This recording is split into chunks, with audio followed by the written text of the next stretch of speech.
Yes, welcome back. We're still seriously talking about how talk and stories and ideas can change a society. But again, for the SWORTE team, they're actually adding charity to it. And what does 2018 look like for the team? Have you guys decided already what the next, because it's quarterly, these talks. Doctor?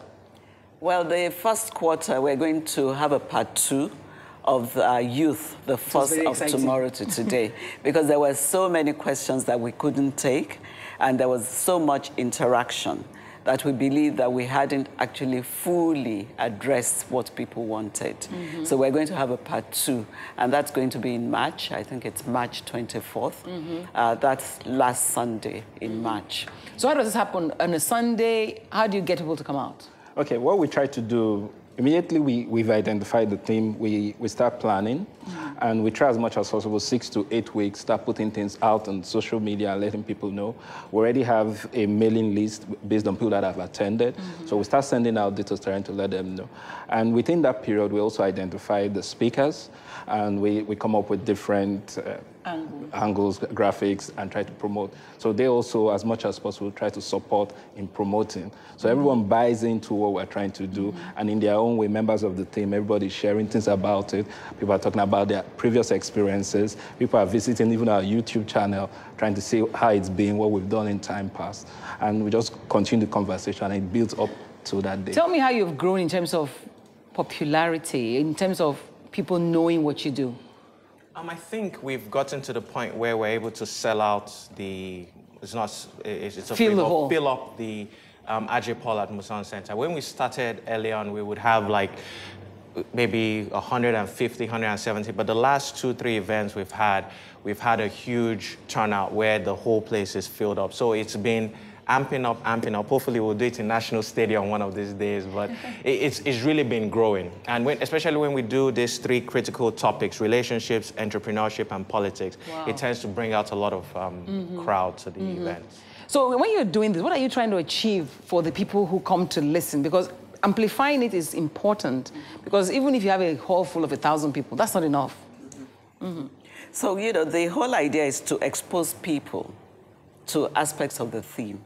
So talking about the force, youth, the force for not today, but I mean not tomorrow, but today, is to expose them by the young people who are passionate, like Debola Williams, like Sheyi Adisa, like Dayo Israel, Desmond Elliott, to come actually as part of the panel and be able to encourage through their stories how they started, what got them involved, what have they been able to achieve, how to move things forward, so that people then can learn, listen to, learn, be informed from what they listen Hopefully to. there'll be a multiplier effect.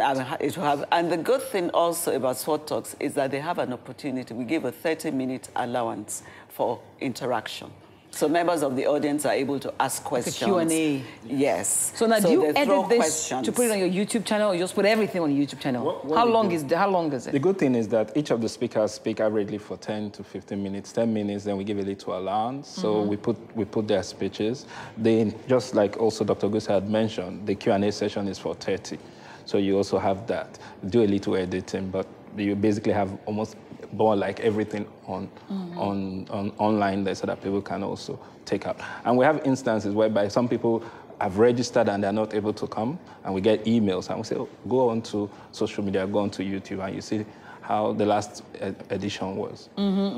So you talk about the ones that are most interested in relationship, politics and entrepreneurship. It looks like that's what our life revolves around. Those are the areas that we need the help the most. Yes. Okay, Chiki, what do you think? And I do think entrepreneurship, for example, is very critical, especially in Nigeria where the employment rate is so low. You need to be able to create jobs for yourself versus look for jobs that exist.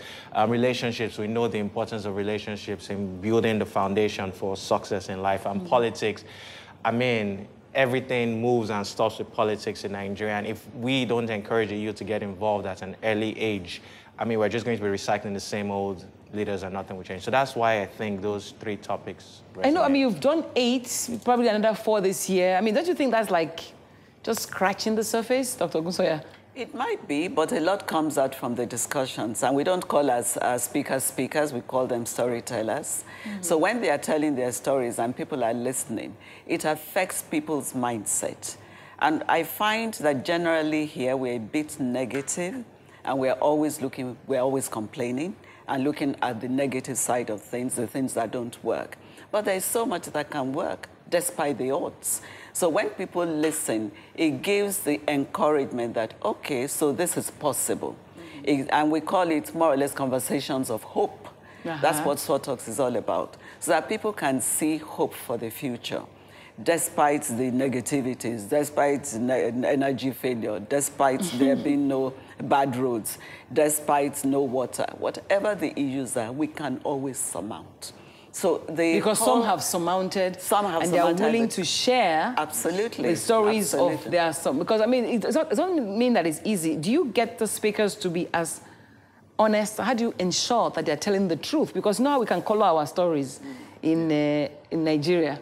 Yes, we as much as possible, we have the sessions with them, we talk to them and try and let them understand as much as possible, just try and tell it as it is. And we have a moderator that does a fantastic job. And so she also understands where we are coming from and where we are going. So far we've had, of course we've had one or two, but so far we've had people being able to come out. And because there's something about wanting to inspire others.